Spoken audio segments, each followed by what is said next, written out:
ছেলে খুব বায়না করতেছে, ভাবছিলাম কাল মেলাতে যাব, তুমি 200 টাকা দেবে কি আমাকে? ঠিক আছে, আমি সন্ধ্যার সময় কাজ থেকে ঘুরে এসে তোমাকে দেবো।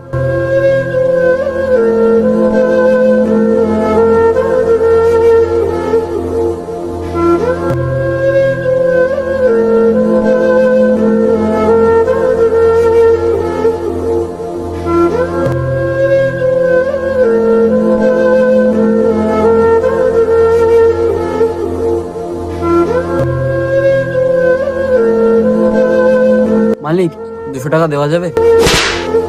কাজ না করে শুধু সবসময় টাকা টাকা টাকা, যা এখান থেকে, কাজ করবি যা।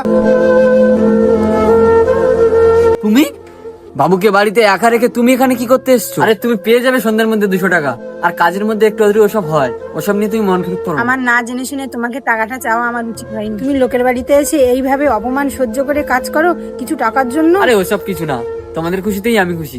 চলো বাড়ি চলো। বর্তমান অবহেলিত সমাজে মানুষের কাছে টাকাই সব, তাই গরিব মানুষের কোনো দাম নেই। ধন্যবাদ।